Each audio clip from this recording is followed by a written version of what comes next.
en general, o sea, problemas, fenómenos, características económicas, en la diplomacia, en la construcción del estado de bienestar y además la Guerra Fría.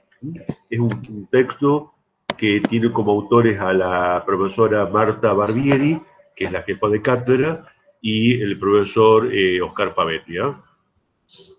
A ver qué dice ahí. Dice, no, a ver, no, para nada, para nada. Yo no sé si usted tuvo la última clase, Valentina Cano Ábalos. Yo los martes doy la clase clásica, digamos, más extensa. Los días jueves es una clase más comprimida. Ahora, ¿qué pasa? Yo les quiero recordar algo para responderle la pregunta que usted está haciendo. Al principio del año, el formato era el siguiente. La clase explicativa teórica de un tema concreto era los días martes. Duraba entre 1 hora y media y 2 horas. Y los jueves quedaba como una clase de consulta general, ¿verdad? Bueno, eso lo tuve que cambiar ante el fenómeno, el problema de que estamos viendo la materia a un paso, a un ritmo más acelerado, ¿se entiende? Y entonces estamos viendo 2 temas por semana, yo no un tema por semana, sino 2. Entonces, al ver 2 temas por semana, yo me tengo que ver obligado a dictar un tema, el más complejo y extenso, el día martes, y el otro más sintético el día jueves. Nada más que eso, ¿no? Es decir, insisto, es la aceleración del ritmo del dictado de la materia, donde estamos viendo 2 temas. En el momento en que se descomprima un poco el dictado, obviamente podría volver al formato anterior, que era los martes dedicar a un tema extenso y los jueves dedicarlo simplemente a consultas generales de ustedes, preguntas de ustedes. Yo no sé si está claro lo que... Bueno, en el texto de posguerra mundial usan los términos tecnológicos y virtualmente. Eh, usted se refiere, disculpe, ¿a qué texto se refiere concretamente? Estela Ferrer, ¿se refiere al texto de la posguerra mundial, de la primera posguerra? Ah, ahora entendí, bien. Tecnológico y virtualmente. ¿Usted se refiere a que durante la guerra se usaron tecnologías virtuales? Exactamente, no sé a qué se refiere exactamente. ¿Usted se refiere al texto de René Álvarez, del profesor René Álvarez? ¿A ese texto se refiere? Porque en el texto claro, en el texto del profesor Álvarez, el profesor Álvarez se centra en la guerra. No sé si ustedes se dieron cuenta que el texto está centrado en el desarrollo de la guerra, la tecnología de la guerra, los frentes de batalla, los ritmos de la guerra, y obviamente hace algunas referencias a los problemas geopolíticos, diplomáticos y los tratados de paz. No fue la forma en la cual yo encaré el tema de la posguerra el día que dicté posguerra. Yo no sé si usted estuvo ese día, donde yo dicté posguerra y no lo desarrollé el tema así. Sobre la guerra simplemente mencioné el esquema general de los bloques y mencioné los grandes frentes de las batallas, pero luego me centré en la geopolítica de la posguerra, los tratados de Versalles. En eso, claro, bueno, por eso, usted tiene que tomar eso, digamos. A ver, en los términos tecnológico y virtualmente. No, yo la verdad, la palabra virtualmente, yo la verdad que no sé exactamente a qué hace referencia. La verdad que no estoy captando lo que usted me está diciendo. Lo que sí, tecnológico, bueno, la tecnología de la guerra, justamente que durante la guerra se va a poner en práctica, en desarrollo, nueva tecnología de destrucción. Ejemplo, ¿cuál podría ser la tecnología de destrucción de la posguerra? Básicamente, de tecnología avanzada para la época en la estrategia de guerra, en el objetivo de ganar la guerra. y de ganar batallas, obviamente. El submarino alemán, la aviación militar, muy importante, e incluso Alemania llegó a usar en algunos momentos en la guerra de trincheras, el gas mostaza, es decir, un arma química, podemos decir. Es decir, son tecnologías nuevas que se van a aplicar en la guerra y que van a ser incluso como ensayos durante la guerra. También, de hecho, durante la guerra, y eso yo lo expliqué en clase, en el frente occidental que atravesaba el norte de Francia y parte de Bélgica, se va a usar artillería pesada. Y eso va a estar... la última clase... Sí, sí, voy a subir todo, voy a subir todo. Todo lo voy a ir subiendo. Buen día, buen día. Bueno, vamos a comenzar con el tema de hoy porque tenemos solamente las 2:30. Yo hasta ese momento puedo dictar la clase, lo que quede va a quedar para la otra clase. Bueno, entonces, en teoría, yo no tengo acá el calendario, pero la próxima clase sería sobre la posguerra, es decir, sobre texto de la profesora Barbieri y el profesor Pavetti. La posguerra, la Guerra Fría, todo lo relativo a la segunda posguerra, es decir, nos vamos a centrar en década del 50, década del 60, y vamos a tocar algunos elementos de la década del 70.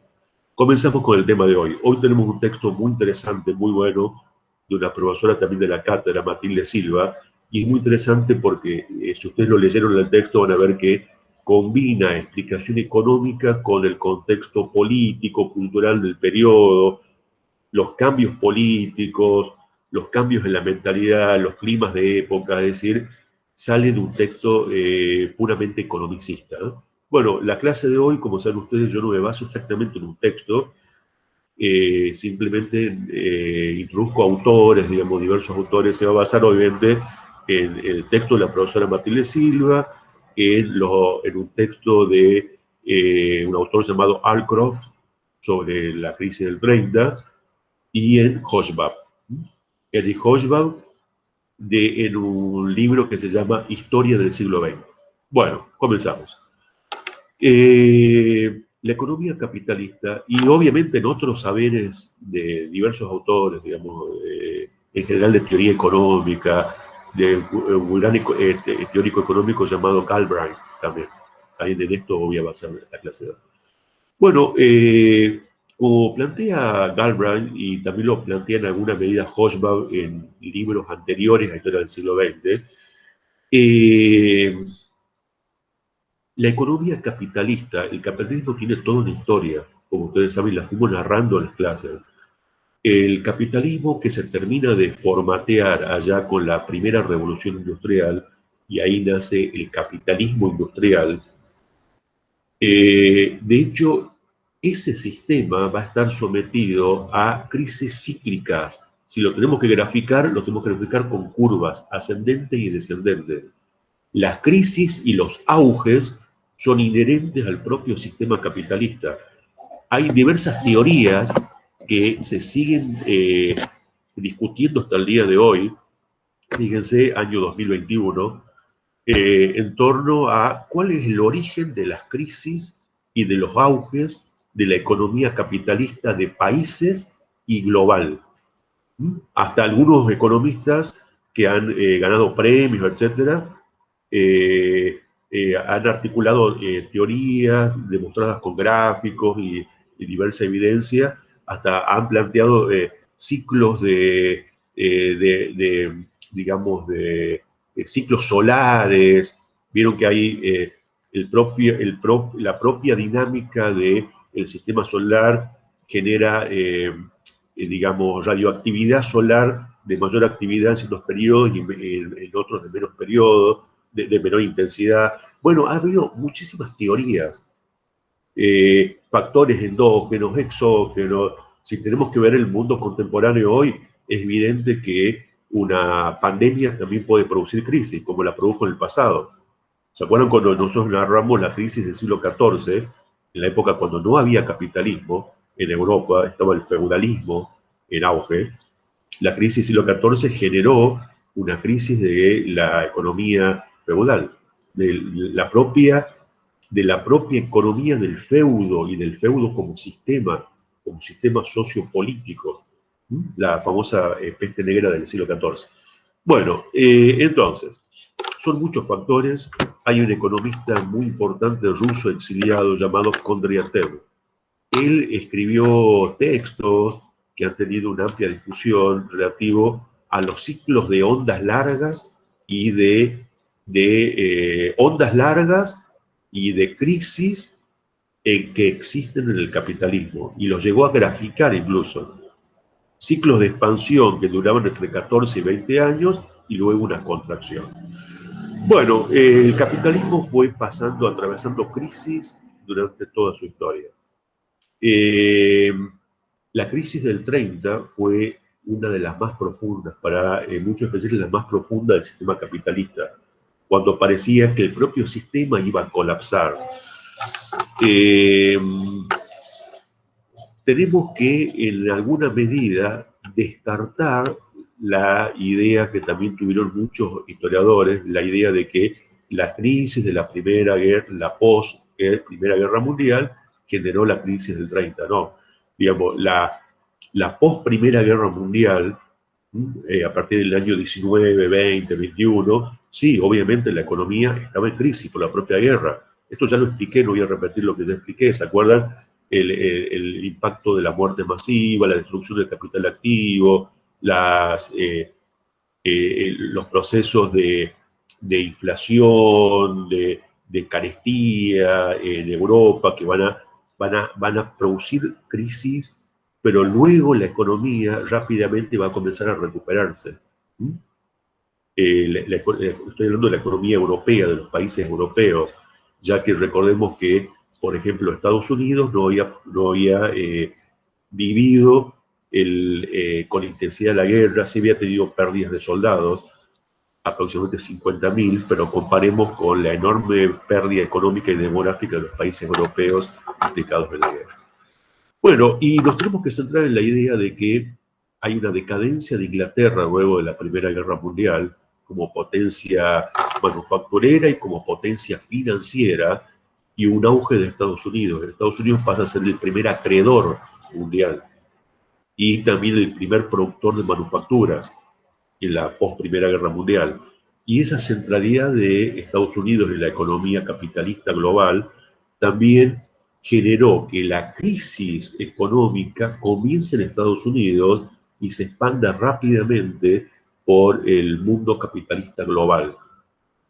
Europa y luego hacia la periferia, lo que se llama el tercer mundo. Lo primero que tenemos que decir es que la crisis tuvo diversos ritmos de impacto en cada región y en cada país. Y además tuvo diversas etapas en el periodo previo a la eclosión de la crisis. Recordemos que la crisis eclosiona en la Bolsa de Nueva York, en la Bolsa de Valores de Nueva York, en el año 1929, octubre del 29. Ahí. Y también recordemos que, obviamente, una bolsa de valores, esto está explicado en el texto del Barnes, ¿se acuerdan? El texto de Segunda Revolución Industrial y Capitalismo Financiero, ahí está explicado. ¿Se acuerdan que el capitalismo a fines del siglo XIX comenzó a formar las llamadas sociedades anónimas que ponían en venta acciones que empiezan a cotizar en las bolsas de valores de todo el mundo?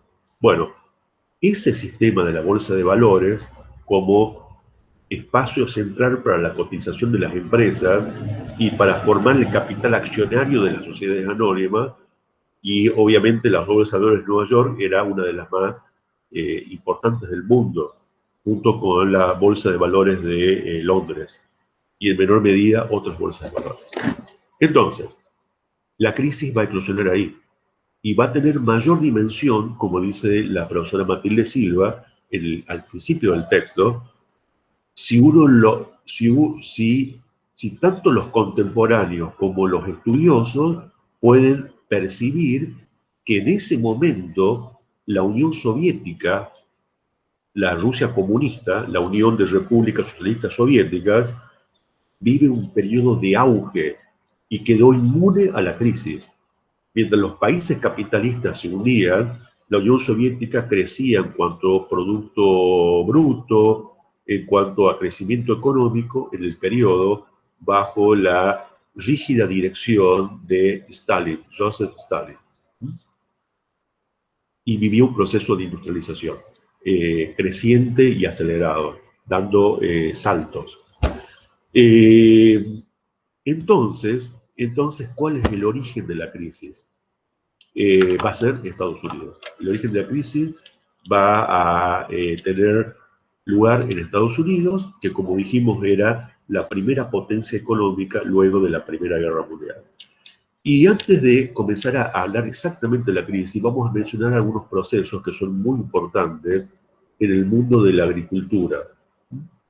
Y vamos a centrarnos en las praderas del medio oeste norteamericano y también poner la mirada en lo que se llaman los territorios de expansión de la agricultura justamente en la primera posguerra. De hecho, ¿cuáles van a ser esos territorios? El medio oeste norteamericano, regiones de Canadá, regiones de Australia y regiones del Cono Sur, es decir, Argentina, sur de Brasil y Uruguay, en menor medida el centro de Chile. ¿Por qué? Porque justamente en esos territorios, eso ya lo conocemos con el texto de modelo exportador del texto de Pavetti, ¿se acuerdan? En esos territorios, de hecho, va a haber una expansión de la agricultura y de la ganadería que no era nueva, ya venía de fines del siglo XIX, pero en la post-Primera Guerra Mundial hay un nuevo auge de la expansión de los cultivos y de la incorporación de tecnología a los cultivos y a la cría de animales, básicamente la cría del ganado vacuno y en menor medida lanar. ¿Por qué? Porque hay una demanda comprimida en los países de Europa que se están recuperando, pero cuyos campos de cultivo han sido devastados luego de la guerra.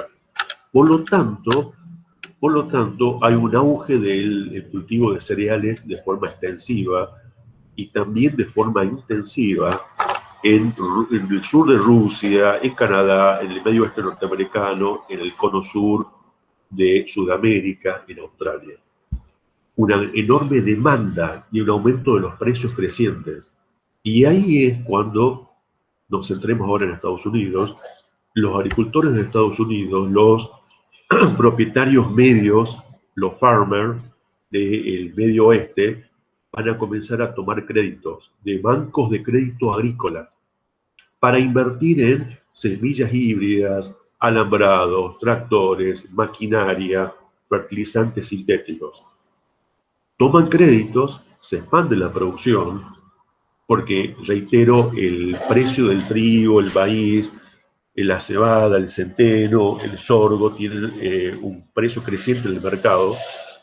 Hay un auge, hay una época de optimismo y eso produce una enorme expansión de la producción con inversión tecnológica y la toma de préstamos masiva. Sumado a eso, hay un clima de época en la sociedad norteamericana del periodo, y esto lo pueden ver en una gran novela de Scott Fitzgerald, si tienen oportunidad, léanla, una novela corta, que además hay una película hecha hace poco tiempo, se llama Gran Gatsby, justamente ese millonario excéntrico que es bastante misterioso y del cual casi nadie sabe nada, pero que se dedica a dilapidar grandes sumas de dinero en grandes fiestas y en derroche, etcétera, que era un inversor en la bolsa de valores, ¿no? Bueno, ese es el prototipo. Una sociedad que luego de la guerra, bien, exacto, el clima de época es son los años locos, ¿no? El foxtrot, el swing, como músicas, digamos, del periodo, y entonces, también en Europa, en París, en Londres, en las grandes capitales, justamente un clima de optimismo, de derroche, de dilapidación y algo muy importante, de una cultura especulativa. ¿Por qué? Porque la cultura de comprar acciones de las empresas o bonos del Estado por parte de inversores se expande a la clase media. Se hace popular en la época en Estados Unidos que personas, incluso trabajadores, compren bonos de la bolsa de valores y acciones de las empresas. Es más, surgen incluso trust, es decir, empresas monopólicas, inversoras, que se dedican a eso, que se dedican en forma expansiva a ser intermediarios entre el público ávido de comprar valores, acciones, tanto emitidos por el Estado como de las empresas, eh, y las empresas. ¿Se entiende? Estos fondos de inversión crean una burbuja financiera vendiendo en forma acelerada acciones y bonos. Y también comprando, pero venden mucho más de lo que compran. Es más, como dice el texto de la profesora Silva, incluso llegaron a vender acciones de empresas inexistentes. ¿Se entiende, no? Es decir, dice llanamente en una especie de capitalismo de especulación o de estafa piramidal, como se le llama ahora, a escala masiva en Estados Unidos. Reitero, se hizo, los medios de comunicación y la mentalidad colectiva crearon ese ambiente especulativo financiero. Por eso también en la propia literatura hay una reacción en el buen sentido de la palabra, ¿no? De escritores que, asqueados de ese sistema de valores norteamericanos, huye hacia dónde? Hacia París y hacia otros lugares de Europa, que son los llamados escritores malditos, que son Scott Fitzgerald, que son John Dos Passos, a pesar que Dos Passos, bueno, vivió parte de Estados Unidos y escribió libros también reivindicando al obrero, etc. Hemingway, Henry Miller, los llamados escritores malditos norteamericanos, y otros más. Para esto pueden ver una película de Woody Allen que se llama Medianoche en París. Y leer una gran obra de Hemingway que se llama París era una fiesta. Huyen de ese ambiente norteamericano para crear en Europa. Bueno, entonces, tenemos esos datos ya. Y ahora nos centremos ya de lleno en la crisis en sí misma. Eh, y además los fondos especulativos que hice mención, que intermediaban entre el público ávido de comprar acciones de las empresas y bonos del Estado, para que luego en la bolsa aumenten de valor, venderlos y hacer una diferencia. Reitero, esto impactó mucho en la clase media norteamericana, incluso en trabajadores. Esos fondos luego se transformaron en sociedades anónimas, creando esto que estoy diciendo, esta burbuja financiera en Estados Unidos. Bueno, ¿qué pasó luego? Lo que va a pasar... Sí, adelante. Adelante, Andrés Budera. Profe, durante los 60 hubo un debate que fue bien conocido entre Samuelson y Friedman, Sí, los dos economistas, sí, y Friedman defendía que el origen de la crisis tenía que limitarse a Estados Unidos y al sector agropecuario, a la especulación que hubo en ese país, y Samuelson sí. sostuvo que la crisis los orígenes tenían que buscarse en un contexto más internacional y que incluye Sí. Europa. Entonces, ¿qué posición tomamos nosotros No, al explicar los orígenes? no. Mire, el consenso que hay entre historiadores de la economía, y para eso lo estamos siguiendo a Galbraith en esta clase, es el origen norteamericano. A ver, ¿en qué punto sí tiene razón Samuelson, que también es un agudo especialista también? Es que evidentemente la economía ya tenía grados de globalización. No podemos decir, bueno, todo el peso del origen de la crisis de Estados Unidos, ¿no? También había conectividad con procesos que habían ocurrido en Europa. Voy a dar, porque ahora se va conectando todo, digamos. Estamos diciendo, Estados Unidos, luego de la Primera Guerra Mundial, pasa a ser la primera potencia acreedora del mundo, primera potencia financiera, primera potencia productora de manufacturas, primera potencia tecnológica, ante una Europa destruida por la Primera Guerra Mundial y donde hay una decadencia de Inglaterra. Ahora bien, la economía está totalmente conectada. También hay, obviamente, conectividad con procesos europeos. No podemos decir que todo está en Estados Unidos, pero gran parte de la explosión de la crisis es Estados Unidos, con este, reitero, ambiente especulativo, esta mentalidad especulativa por parte ya no solamente de inversores, sino de la propia clase media y parte de los trabajadores, que dedican parte de su ingreso a comprar acciones de empresas y de bonos del Estado, pensando en la posibilidad de un rédito, una ganancia. Ahora bien, y ahora vamos a ver por qué sí cuando economistas como Samuelson y otros economistas, no solamente él, plantean también conectividad con Europa.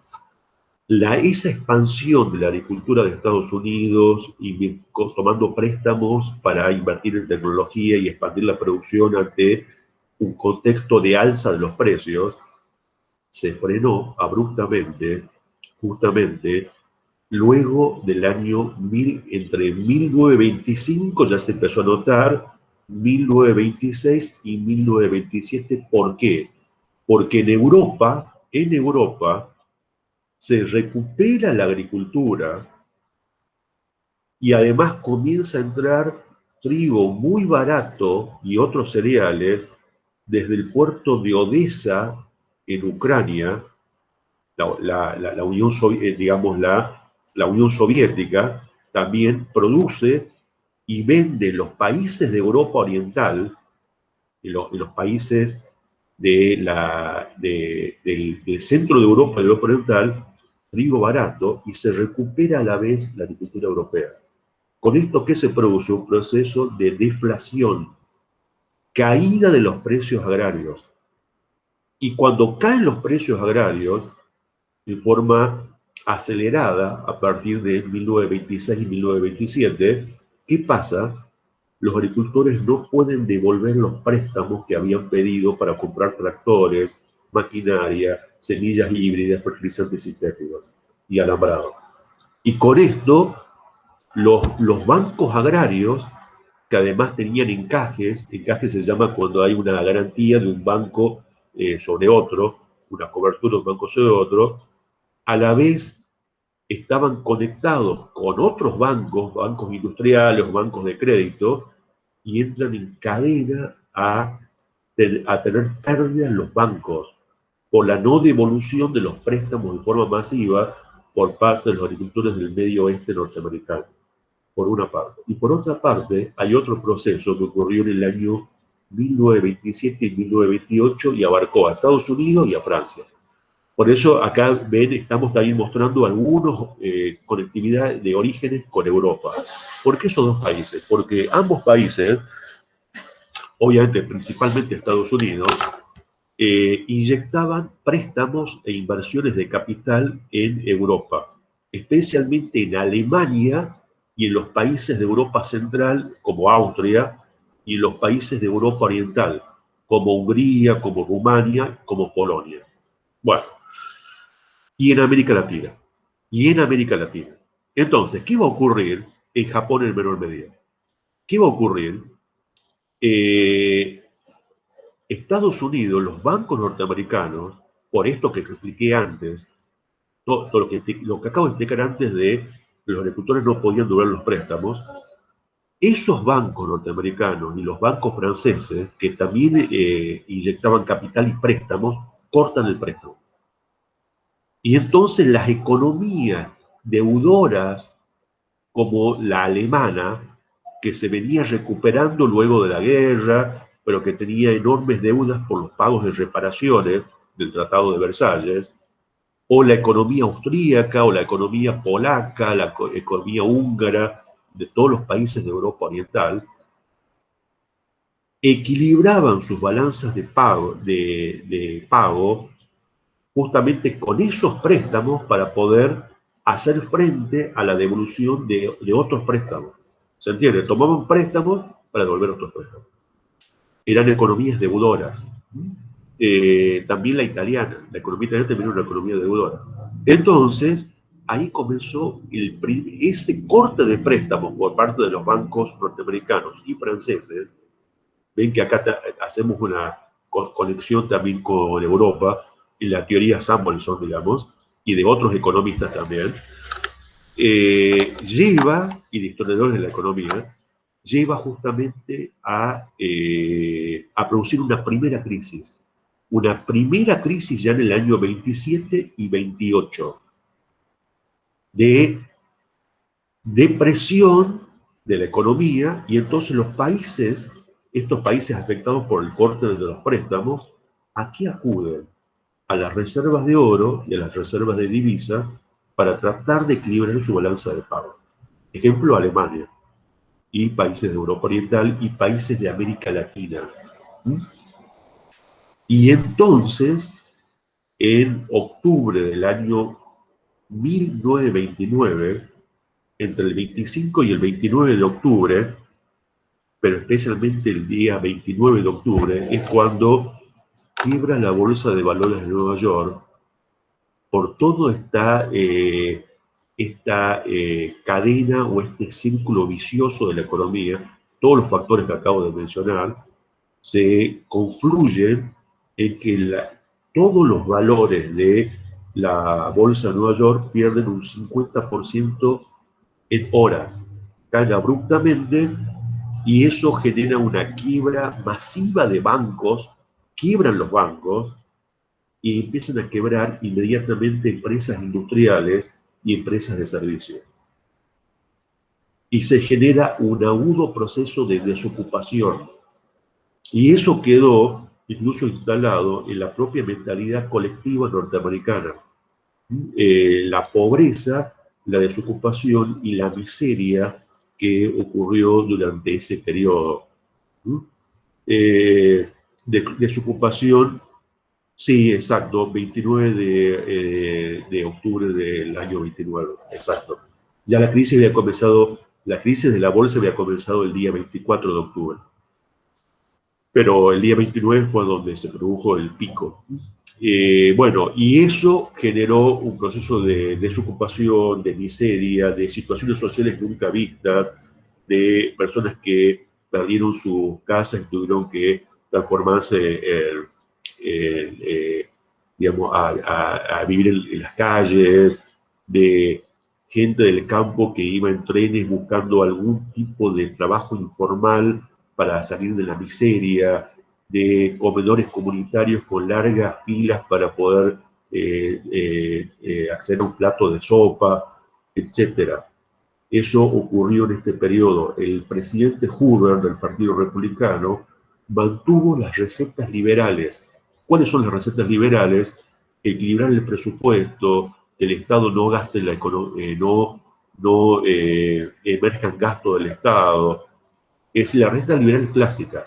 Mantener el valor del dólar con el patrón oro, se le llamaba, y que el Estado no intervenga en la economía y tratar de equilibrar el presupuesto. Eso ahondó la crisis.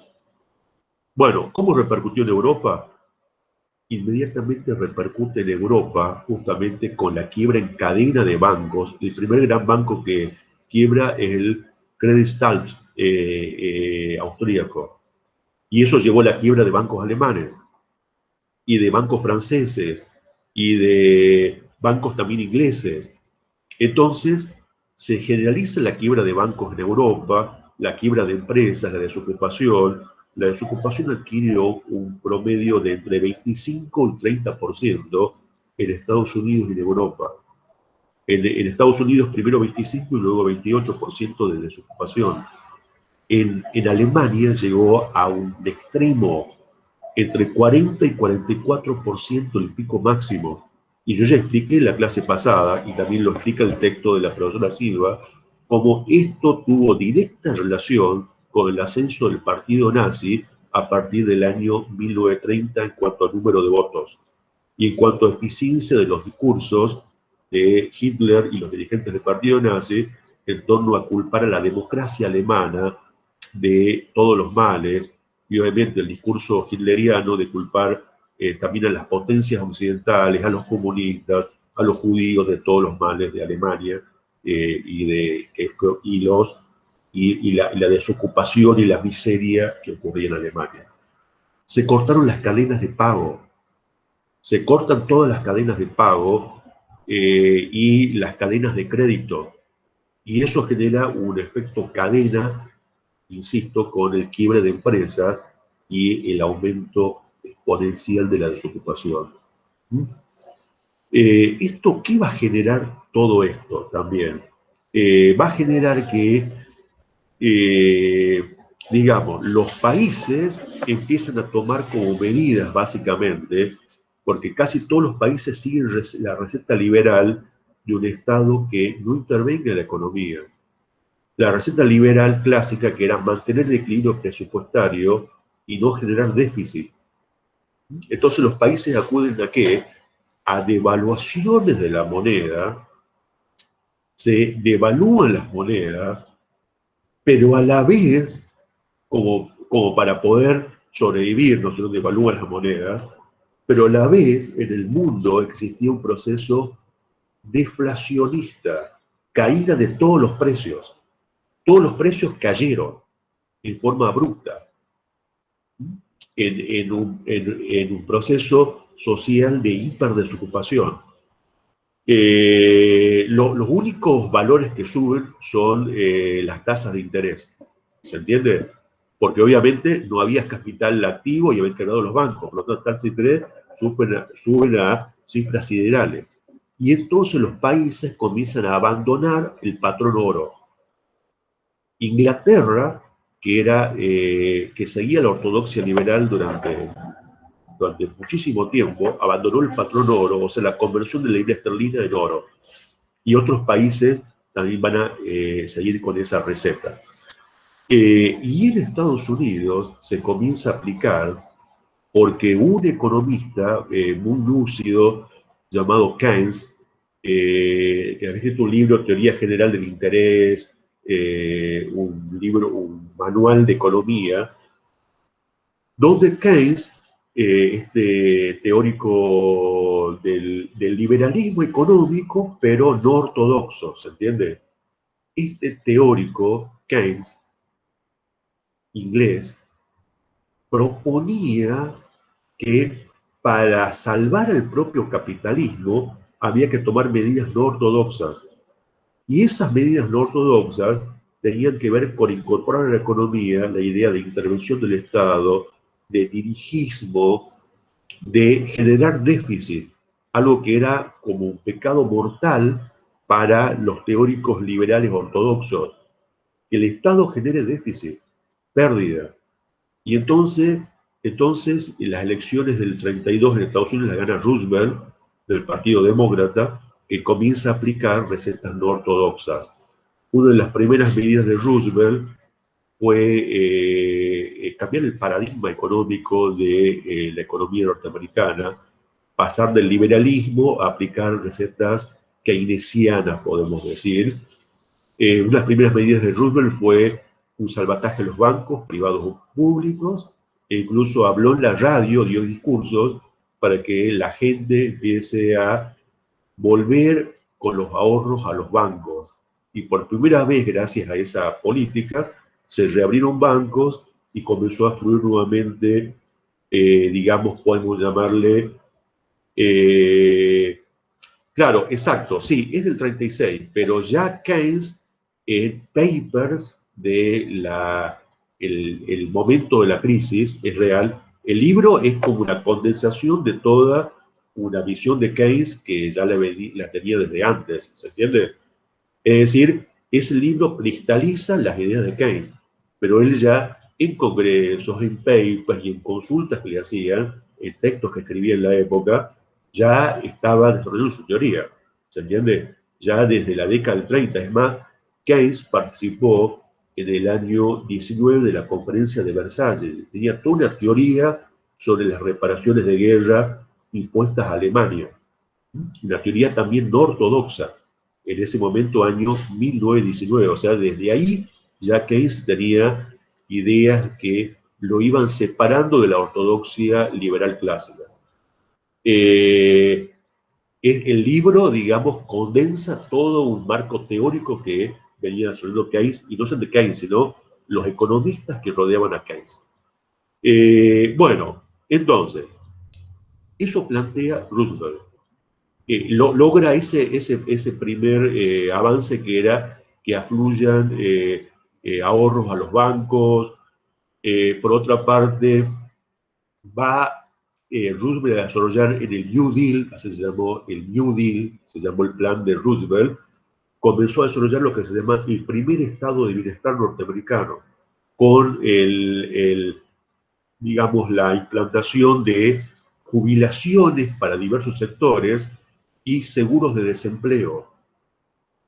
Obviamente, todo esto generó una reacción por parte de sectores industriales, financieros, sectores del Partido Republicano, que lo veían a Roosevelt como una especie de socialista, cuando obviamente no lo era, ni mucho menos. Pero para la mentalidad liberal conservadora de ciertos sectores de Estados Unidos, Roosevelt era un socialista. Incluso la Corte Suprema trató de bloquear las reformas del New Deal. El Tribunal Supremo norteamericano. Bueno, ¿con qué más se desarrolló el New Deal? Con planes de reconversión industrial y grandes obras públicas para construir represas, carreteras, caminos, infraestructura de ciudades, y eso fue recuperando el empleo.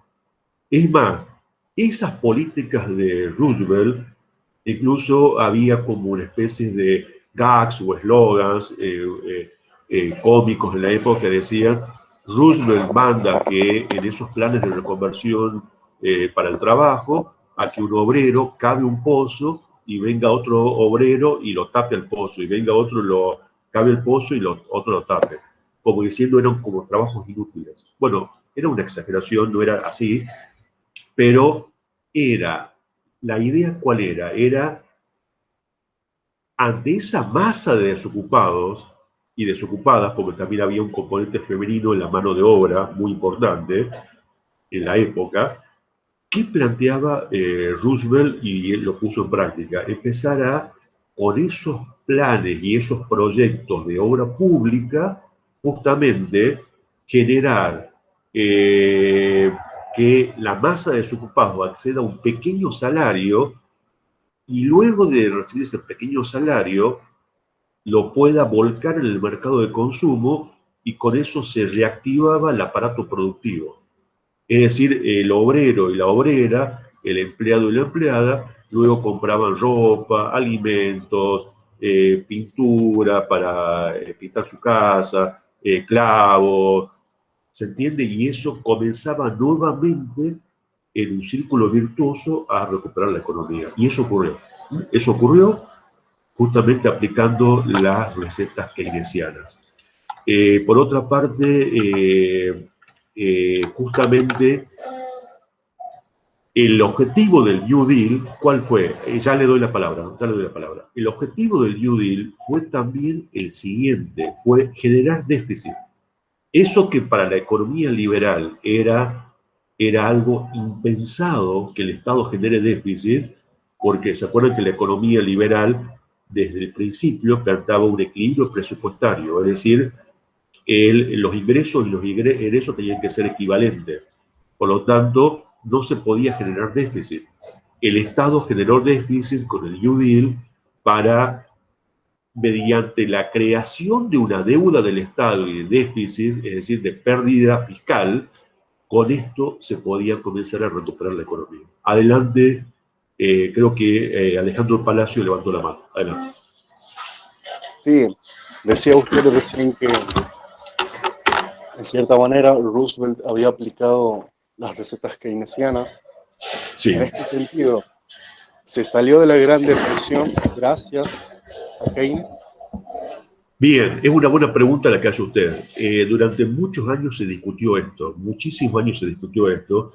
Vieron también que en los medios de comunicación de estos días salió todo un debate en torno, digo, en Estados Unidos primero y luego en otros medios, Yo esto lo leí en una información de BBC y de Le Monde Diplomatique, como para tomar dos medios a escala global, de que sectores del Partido Republicano lo acusaban a Biden de aplicar el socialismo y de querer ser un nuevo Roosevelt, por esta inyección financiera de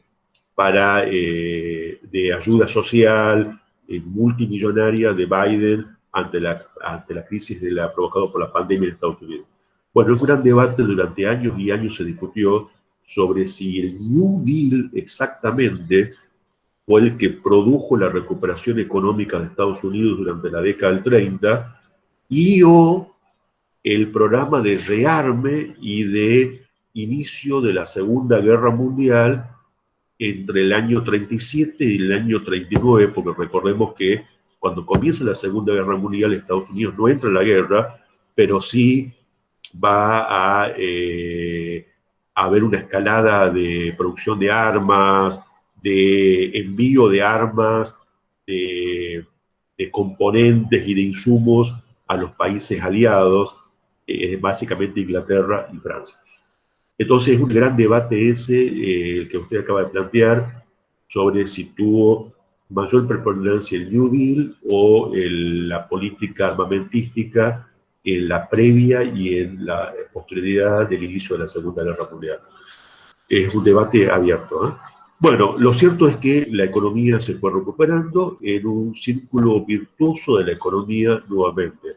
Los países de Europa, como yo dije antes, y también lo plantea el texto de la profesora Matilde, justamente sufrió la crisis a diferentes ritmos. No todos los países van a sufrir la crisis devastadora. La van a sufrir más Francia, Austria, Alemania, países de Europa Oriental, en menor medida los países del norte de Europa, los países escandinavos, y en Inglaterra fue en términos medios, ¿se entiende? Ya dijimos, los países acudieron, muchos de ellos, a recetas liberales. No aplicaron las ideas keynesianas, excepto Suecia, donde ya el Partido Socialdemócrata creó un estado de bienestar el más desarrollado del mundo, algo que vamos a ver cuando veamos la posguerra, porque yo digo estado de bienestar y bueno, todavía no mencionamos el concepto de estado de bienestar. Lo creó el Partido Socialista en Suecia, el Partido Socialdemócrata me refiero, ¿no? No era un partido leninista, marxista-leninista, sino socialdemocracia. Lo aplicó en Suecia, fue el único modelo de un Estado interventor en la economía con recetas keynesianas. En general, los países fueron aplicando medidas de salvataje entre liberales, medidas liberales y medidas intervencionistas cuando ya no le quedaba otra. Ya dijimos, devaluación de las monedas, supresión de la conversión al patrón oro, acudir a las reservas de oro y de divisas para salvar sus deudas, declararse en moratoria de pago para los que no podían pagar sus deudas. Bueno, una serie de medidas en torno a esto.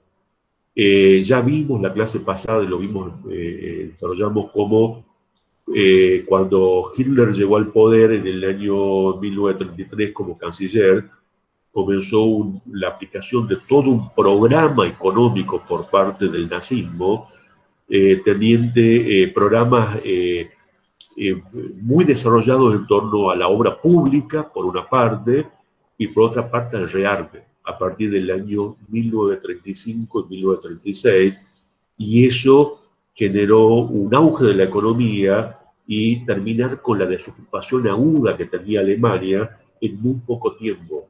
Y eso le generó también una adhesión de miles y miles de personas a el nazismo, justamente por haber pulverizado la desocupación e iniciado una época de nueva estabilidad con esos planes que había implementado Hitler. También tenemos que decir que la mayor parte de los países durante la crisis aplicó lo que se llama el proteccionismo. Sí salieron de la teoría ortodoxa liberal, porque aplicaron el proteccionismo justamente para poder resguardar el minoritario segmento de la producción de manufacturas. Como había deflación, caída de los precios, y había una cadena de cierre de fábricas y de empresas productoras, lo poco que quedó trató de ser protegido. Es decir, lo que se llama el proteccionismo mediante aranceles para evitar que lleguen productos desde otros países. Y como además hubo un corte en la cadena multilateral de pagos, cada país generó un proceso como autárquico.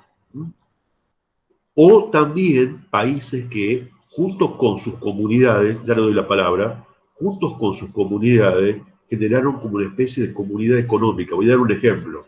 En el año 32 se firmó el Pacto de Ottawa en Canadá. ¿Por qué? Porque Inglaterra, junto con el Commonwealth es la comunidad de naciones que habían sido, digamos, eran o habían sido colonias inglesas. Básicamente, en este caso, es colonias inglesas, pero que pertenecen a la comunidad británica, que eran Canadá, Sudáfrica, Nueva Zelanda, Australia.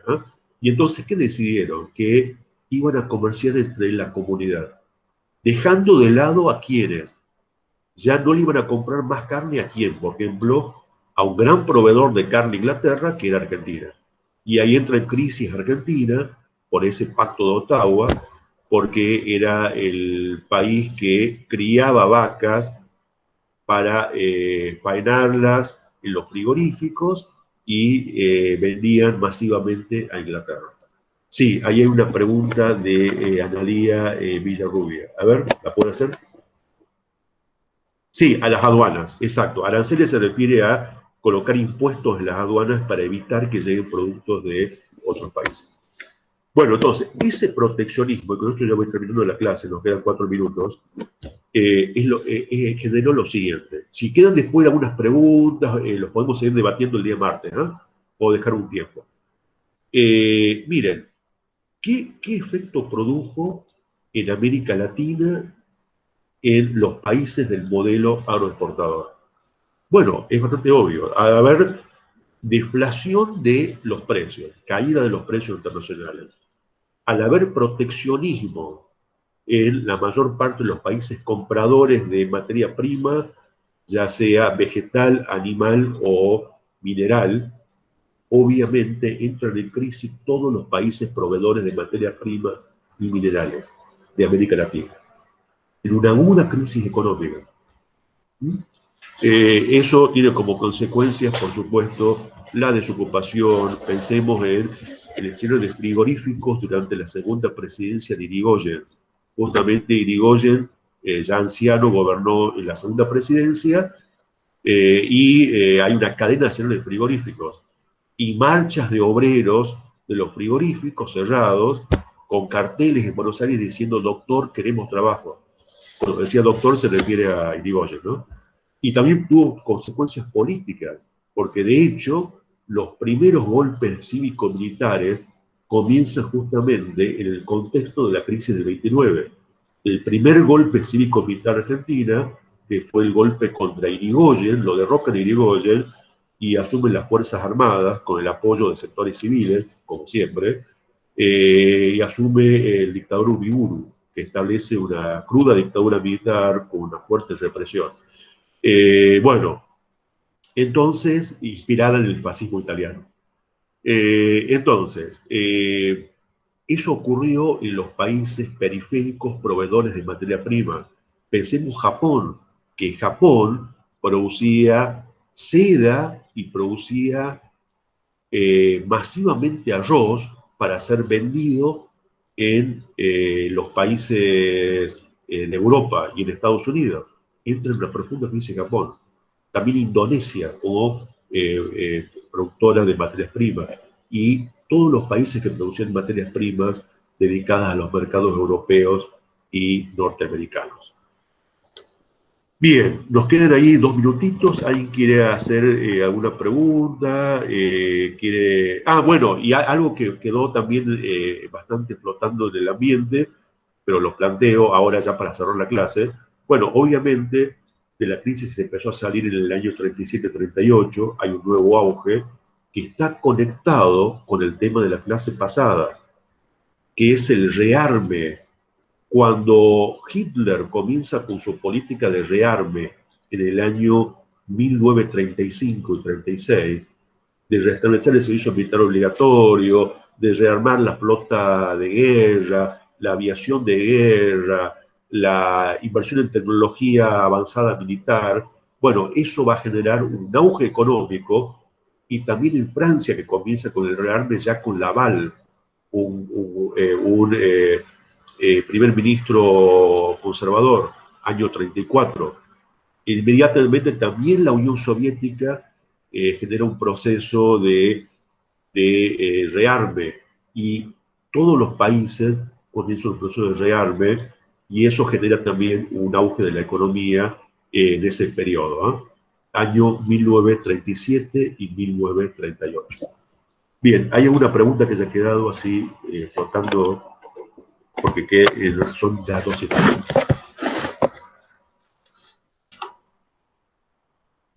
Bueno, miren, si quedan algunas cosas, las podemos también seguir charlando el día martes. El día martes creo que el día lunes es feriado, el día martes tenemos clases normales, así que a las 6:30, yo ya me fijo el calendario, pero estoy casi seguro, porque el calendario se rearmó, se reelaboró el calendario dictado de los temas, que nos toca ahora el texto de Segunda Posguerra, que es el texto de la profesora Barbieri y el profesor Pavetti. Segunda Posguerra y Guerra Fría.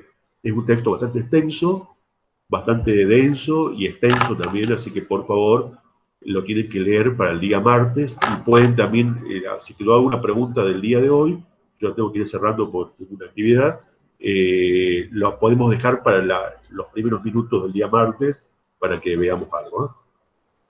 Bueno, Bueno, profe, nos espero vemos el que martes. bien hasta el martes por el mismo canal como se dice y espero que estén bien ustedes y sus familias. Hasta pronto, hasta el martes, ¿no? Hasta luego. Hasta el martes, Voy a ir profe. subiendo, prometo ir subiendo también las clases grabadas, ¿eh? Ya les voy a pasar a ayudantes estudiantiles para que las suban. Hasta luego. Gracias, profe. Hasta luego. Hasta luego.